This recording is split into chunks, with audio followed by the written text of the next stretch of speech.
Bismillahirrahmanirrahim. Assalamualaikum warahmatullahi wabarakatuh. Good morning, brothers and sisters. Pada pagi hari ini kita akan membahas tentang indirect technique of translation, di mana pada meeting sebelumnya kita sudah membahas tentang direct technique of translation. Jadi indirect technique of translation ini terdiri dari beberapa macam teknik. Yang pertama itu kita sebut dengan teknik transposition technique atau pergeseran bentuk. Jadi according to Molina and Albir 2002, transposition tries to change a grammatical category. Jadi menurut Molina dan Albir bahwa transposisi ini mencoba untuk menggantikan kategori gramatikal yang ada dalam bahasa sumber. Misalkan dalam bahasa sumbernya he will soon be back. Nah, terjemahannya no tardara there. Nah, kalimat soon ini diterjemahkan dengan tardar, yang berarti take a long time. Nah, jadi soon di sini secara gramatikal itu sebagai adverb, ya. Tapi setelah diterjemahkan ke dalam bahasa target dan bahasa Spanyol, ini berubah menjadi take a long time atau berubah menjadi verb. Nah, inilah yang dimaksudkan dengan teknik transposisi, ya, pergeseran bentuk. Nah, menurut Macaulay, there are 4 types of transpositions in translation. Jadi ada 4 tipe transposisi dalam translation. First is called compulsory and automatic shift. Yeah. It is usually caused by the system and language rules. In this case, the translator has to do transposition because he or she has no choice. Jadi dalam hal ini penerjemah diharuskan untuk melakukan transposisi ini. Hal ini disebabkan karena sistem dan tata bahasa yang ada di dalam bahasa target. Nah, ini sehingga penerjemah tidak memiliki pilihan lain selain harus melakukan perubahan, ya, secara otomatis. Ya, misalkan contohnya A, pair of glasses. Nah, ini diterjemahkan dalam bahasa target dalam bahasa Indonesia sepasang kacamata. Ya. Jadi pair ini diterjemahkan dengan sepasang kacamata. Nah, the houses in Jakarta are built beautifully. Rumah di Jakarta bagus-bagus. Ya. Jadi houses ini harusnya diterjemahkan rumah-rumah. Ya. Tapi malah yang diterjemahkan ini menjadi plural itu bagus-bagus. Jadi ini mengindikasikan bahwa rumah-rumah di Jakarta itu bagus-bagus, itu maksudnya. Jadi yang seharusnya ini menjadi plural atau rumah-rumah, tapi malah ini yang digantikan dengan yang adjektifnya, kata sifatnya. Terus kita lihat contoh ketiga, ada beautiful woman, wanita yang cantik. Ya, wanita yang cantik. Jadi harusnya ini kan secara struktur, ya, secara struktur bahasa harusnya cantik perempuan. Tapi karena struktur yang berbeda dari bahasa sumber ke bahasa target, maka ini mengharuskan penerjemah untuk merubahnya biar sesuai dengan makna, ya, wanita yang cantik. Oke. Nah, yang kedua disebut dengan structural shift. It relates to the structure shift that is different between source language and target language. Jadi ini berhubungan dengan perubahan struktur karena perbedaan dari sumber bahasa dengan bahasa target. Ya, misalkan contoh, we must bring the book. Buku itu harus kita bawa. Nah, buku itu harus kita bawa. Ini kalau the book ini harusnya artinya itu buku. Tapi karena struktur frase yang berbeda antara bahasa Inggris dan bahasa Indonesia, maka hal itu harus disesuaikan dengan struktur yang ada dalam bahasa Indonesia. Jadi buku itu jadi tidak mengikuti struktur bahasa sumber. Bagilah contoh selanjutnya. Its usage has been approved. Diterjemahkan telah disahkan penggunaannya. Ya, telah disahkan penggunaannya. Padahal seharusnya dia ini berada di belakang. Ya, berada di belakang. Penggunaannya telah disahkan. Di sini diterjemahkan biar lebih enak menjadi telah disahkan penggunaannya. Harusnya kalau mengikuti struktur yang di atas, maka penggunaannya telah disahkan. Oke. Nah, itu. Nah, yang ketiga ini disebut dengan equivalency. It relates to the shift of equivalent expression from the source language to target language. Jadi hal ini, equivalency ini berhubungan dengan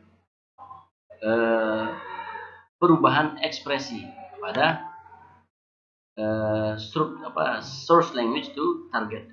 Misalkan perubahan dari noun ke verb. Ya, contohnya, to train intellectual man for the pursuits of an intellectual life. Jadi sini terjemahkan untuk melatih para intelektual untuk mengejar kehidupan. Nah, dalam hal ini perubahan noun ke verb. Jadi pursuit di sini ini kelas katanya adalah noun. Nah, ketika diterjemahkan ke dalam bahasa target, maka dia berubah menjadi verb. Nah, ini maksudnya equivalency. Ya. Jadi bagaimana biar terjemahannya enak didengar, meskipun secara struktur dia akan berubah noun ke verb. Ya, selanjutnya medical student, perubahan non phrase, medical student, mahasiswa kedokteran. Nah, karena perbedaan struktur frase, maka hal ini harus disesuaikan dengan bahasa target. Kita tidak bisa bilang kedokteran mahasiswa, karena hal itu tidak pas. Maka harus diubah strukturnya. Ketika di bahasa sumber itu strukturnya adjective noun, maka di bahasa kita atau bahasa Indonesia itu strukturnya noun modifier.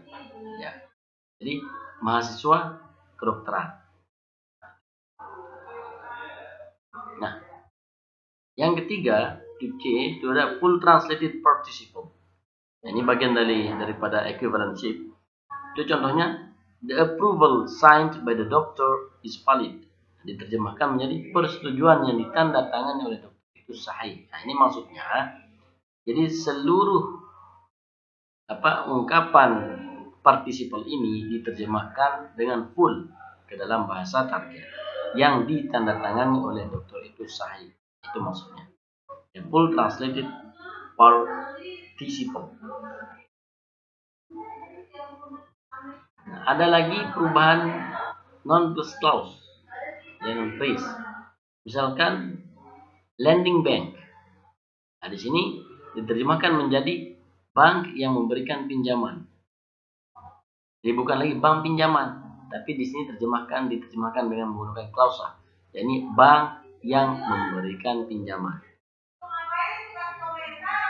Terus yang selanjutnya ada word category shift. Ya. Di sini maksudnya the neighbors were hostile to the family. Jadi para tetangga itu memusuhi keluarga tersebut. Nah, di sini yang dimaksudkan itu adalah hostile. Jadi hostile ini itu bentuknya adjektif. Tapi setelah diterjemahkan ke dalam bahasa target, maka dia menjadi verb. Nah, ini maksudnya word kategori shift, perubahan kelas kata. Jadi dari adjective menjadi verb. Nah, itu ya. Itu maksudnya word kategori shift. Oke, selanjutnya itu ada unit shifting. Teknik selanjutnya, teknik penerimaan selanjutnya ada disebut dengan unit shifting. Usually shift from word to expression. Misalkan contohnya adapt. Nah, ini contohnya ada adapt, sangat terampil. Padahal ini harusnya kata, tapi setelah diterjemahkan ke dalam bahasa target maka ia menjadi expression, ungkapan atau non phrase ya. Ini sangat terampil. Amenity. Ini diterjemahkan dalam bahasa target bahasa Indonesia menjadi sikap ramah tamah. Jadi satu kata diterjemahkan menjadi beberapa kata.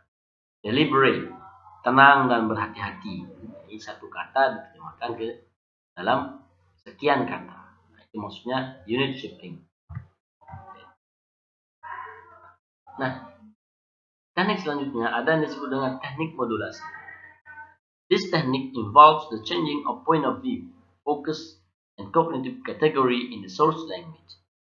Ini teknik ini merupakan perubahan sudut pandang daripada penerjemah itu.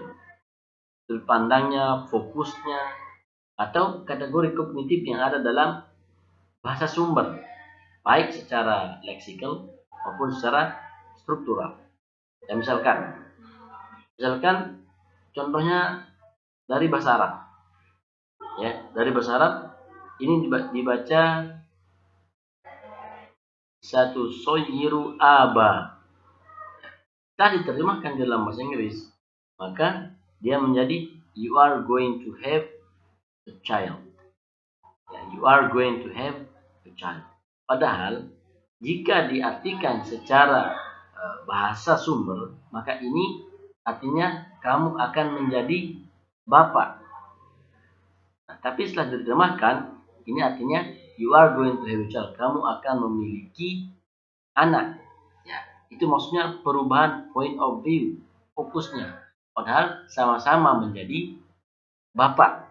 Begitu. Ya, ketika you are going to have a child, maka otomatis kamu akan menjadi bapak. Tapi di sini point of view-nya berubah. Ini difokuskan kepada anak, sementara ini fokusnya kepada menjadi bapak. Nah, itu maksudnya teknik modulasi ini yang mengubah point of view daripada kata tersebut. Jadi teknik ini is divided into two. First is called mandatory modulation. Maksud ini modulasi wajib. Nah, ini dilakukan apabila suatu kata atau frase bahasa sumber tidak ada padanannya dalam bahasa target, sehingga perlu dimunculkan. Contohnya A.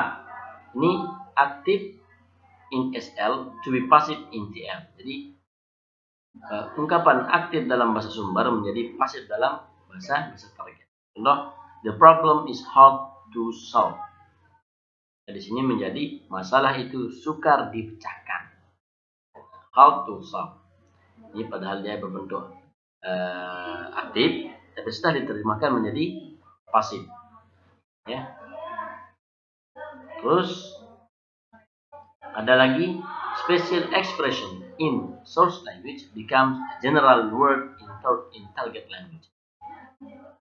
Ungkapan-ungkapan khusus dalam bahasa sumber ini bisa menjadi kata umum dalam bahasa target. Misalkan contohnya society.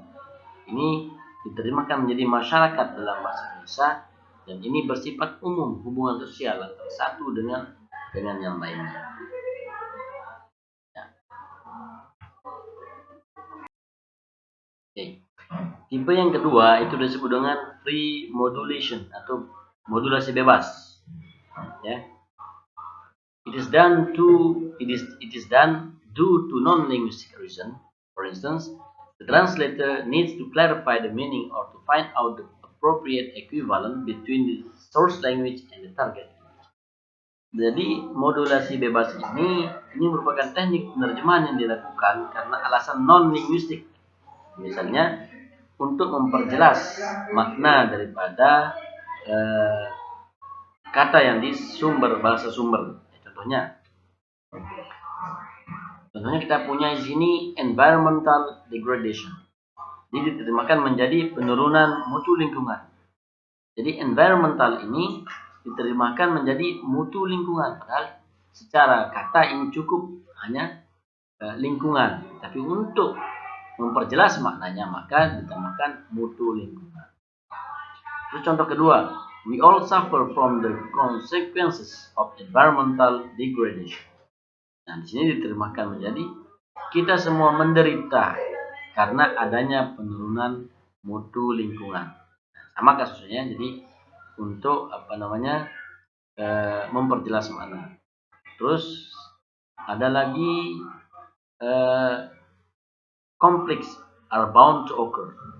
Jadi di sini konflik militer tak urung terjadi juga. Nah, ini yang disebut dengan bentuk positif menjadi negatif, ya, di mana kalimat bahasa sumber ini harusnya dia positif, tapi ketika diterjemahkan ke dalam bahasa target ini menjadi negatif. Ini konflik militer tak urung terjadi juga. Jadi tak sama urung ini sama-sama negatif, negatif plus negatif menjadi positif. Ini biar maknanya secara makna itu enak didengar. Oh ya. Nah, teknik selanjutnya itu disebut dengan teknik kompensasi. Okay, this technique is used to introduce the information elements or stylistic effect of source language toward target language due to an availability of the element equivalent in the target language. Jadi teknik kompensasi ini digunakan untuk memperkenalkan unsur informasi atau efek stylistik bahasa sumber terhadap bahasa sasaran karena unsur atau efek tersebut tidak dapat digantikan atau tidak ada padanannya dalam bahasa target. Contohnya misalkan the word the in Old English, the word the dalam bahasa Inggris lama atau boleh dikatakan sebelum bahasa Inggris modern itu diterjemahkan o dalam bahasa Perancis, ya. Terus contoh lain, I was seeking thee, ya, flathead. Jadi diterjemahkan o di yang di sini ini diterjemahkan o dalam bahasa Perancis karena memang secara padanan dia tidak memiliki padanan dalam bahasa target. Nah, itu ya. Contoh lain misalkan, why don't you write a good thrilling detective stories? Asked. Me, exclaimed Mr. Albert Forster, for the first time in her life regardless of drama. Diterjemahkan menjadi, mengapa Anda tidak menulis roman detektif yang menegangkan saja? Tanyanya, apa?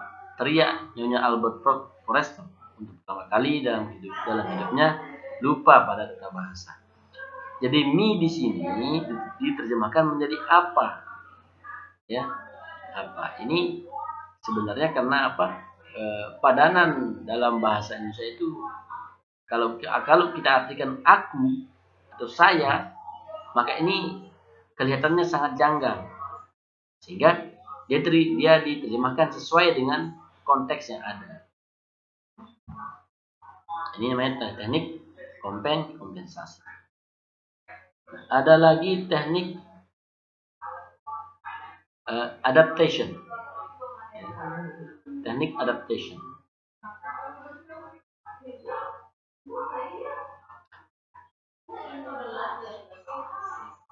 Teknik adaptation ini, this technique refers to changing cultural elements in source language to meet the cultural elements in target language. Jadi teknik adaptasi ini sebagai metode penerjemahan yang berbeda dengan adaptasi pada teknik penerjemahan.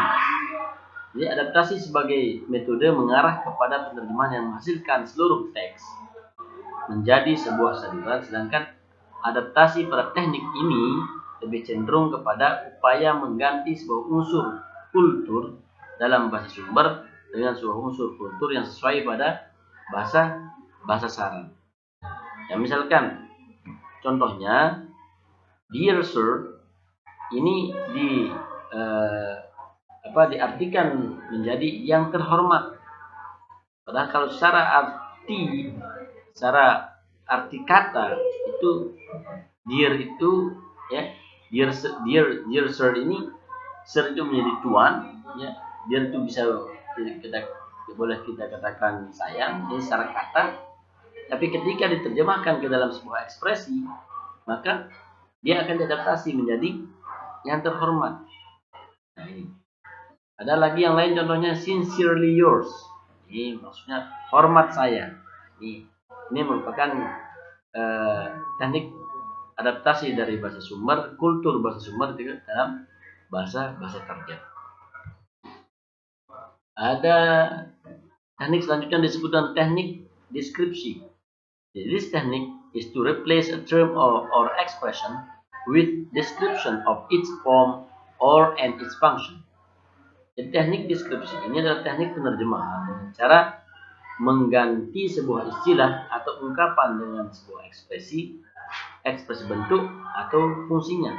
Contohnya, misalkan di sini kita ada bahasa Italian food, namanya panetto. Nah, ketika diterjemahkan ke dalam bahasa Inggris, karena bahasa Inggris tidak memiliki jenis makanan seperti ini, maka dia menjadi traditional Italian cake eaten on New Year's Eve. Nah, ini mengganti a term or expression with description. Ini mengganti sebuah istilah dalam bahasa tertentu menjadi ungkapan ya, deskripsi dalam bahasa sumber, bahasa target. Nah, contoh selanjutnya ada co-creamer. Nah, ini diterjemahkan menjadi poci yang berbentuk ya, sapi untuk tempat susu. Nah, co-creamer. Terus ada lagi nasi tumpeng. Nah, ini kalau dalam bahasa Inggris tidak ada. Maka dia diterjemahkan menjadi boiled rice designed in the shape of cone. Nasi tumpeng ini hanya ada dalam budaya Indonesia. Sedangkan dalam bahasa Inggris ini tidak ada, sehingga terjemahannya menjadi di sebuah deskripsi. Ini boiled rice designed in the shape of cone. Nah, teknik selanjutnya disebut dengan discursive creation. It establishes a temporary equivalence that is totally unpredictable, out of context. For instance, a film entitled Rumblefish is translated La Ley de la Calle in Spanish, while the expression has different meaning. Jadi teknik ini merupakan teknik penerjemahan yang berupaya untuk menentukan atau menciptakan sebuah padanan sementara yang benar-benar di luar konteks yang tak terprediksi. Misalkan contohnya di sini ada judul film ya yang berjudul Rumblefish. Rumblefish itu diterjemahkan ke dalam bahasa Spanyol menjadi La Ley de la Calle. Ini bahasa Spanyolnya. Sebenarnya frase Rumblefish ini tidak memiliki kesinambungan makna dengan frase yang ada dalam bahasa Spanyol ini. Jadi tidak nyambung. Padahal kalau Rumblefish ini sebenarnya artinya ikan gemuruh. Tapi setelah diterjemahkan ke dalam bahasa Prancis, Spanyol, dia menjadi line of the street atau jalur lintasan. Ini maksudnya teknik penerjemahan yang berupaya untuk menentukan, untuk menciptakan sebuah padanan sementara yang benar-benar di luar. Jadi ini di luar konteksnya. Nah, teknik penerjemahan selanjutnya itu disebut dengan established equivalent atau teknik kesepadanan lazim. It refers to using the term or expression recognized in dictionary or language in use as an equivalent in the target language. Jadi teknik established equivalent ini bukan teknik penerjemahan yang berupaya menggunakan sebuah istilah atau ungkapan yang dikenal dalam kamus atau dalam bahasa-bahasa sehari-hari sebagai sebuah padanan dalam bahasa sasaran, bahasa target. Contohnya kita punya they are as like as two peas. Diterjemahkan ke dalam bahasa Spanyol menjadi mereka sama persis seperti dua tetes air. Jadi parecer como dos gotas de agua. Ini terjemahannya. Jadi dalam kalimat ini, jika dianalisa kedua kalimat tersebut diterjemahkan secara mantap mengikuti struktur yang ada dalam bahasa, yang ada dalam bahasa sumbernya. Jadi they are as like as peas. Ya, misalkan as like as two peas ini merupakan apa? They are as like as two peas ini terdiri dari subjek, verb dan complement. Nah, begitu juga dalam bahasa Spanyol ini, subjek, verb dan complement. Jadi ini mengikuti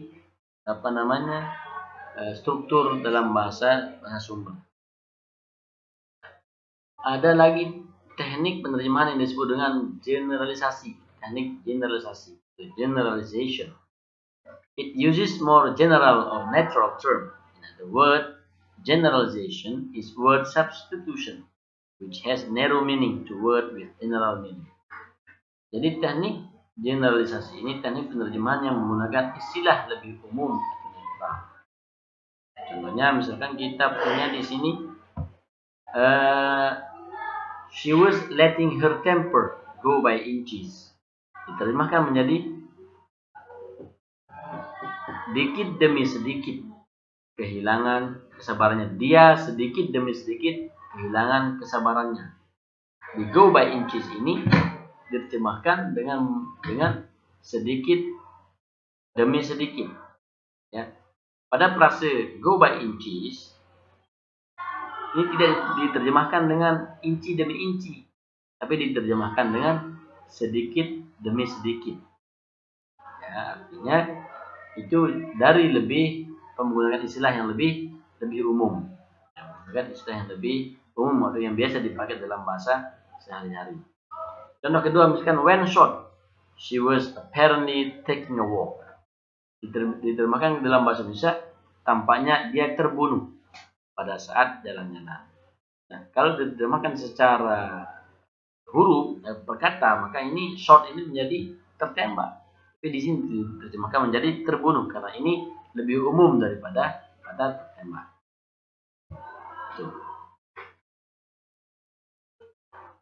Ada juga teknik yang disebut dengan particularization. Jadi teknik ini teknik penerjemahan yang mencoba menggunakan sebuah istilah yang lebih tepat dan konkret. To use a more precise and concrete term, or it tries to find more specific word for translating the source language. Jadi contohnya,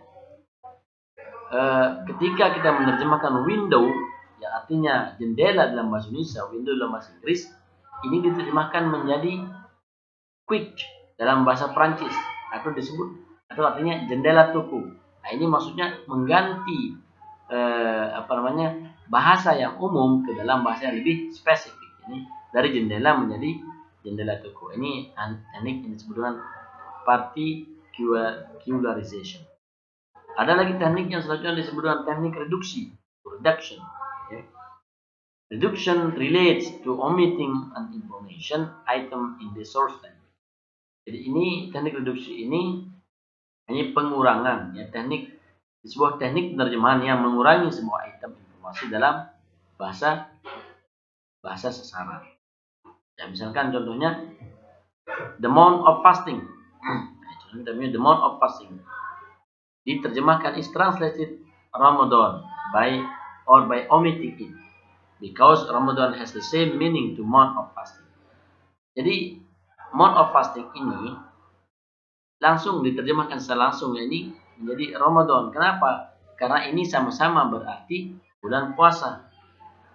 Ya, entah itu menggunakan month of fasting ataupun Ramadan, tapi ini maknanya sama ya, ini bulan puasa. Sehingga biasanya ini memakai bahasa aslinya itu Ramadan, bukan lagi memakai terjemahannya month of fasting. Contoh lain misalkan di sini kita punya just and equitable treatment. Jadi diterjemahkan menjadi hubungan yang adil. Nah, di sini ada omitting. Yang mana dia omit? Just. Ini hanya disebutkan equitable-nya aja. Ya, ada ini di sini ada di omit. Ada kata-kata yang diomit. Sehingga penerimaannya bisa lebih enak untuk didengar. Nah, penerimaan selanjutnya ada teknik substitution. Ya, teknik substitution. It is to change linguistic elements or paralinguistic elements, intonation, gestures, or vice versa. Jadi ini dalam teknik substitusi ini adalah teknik penerimaan yang mencoba mengubah unsur-unsur linguistik dengan unsur-unsur paralinguistik. Misalnya ada intonasi bahasa, gesture bahasa, itu atau sebaliknya.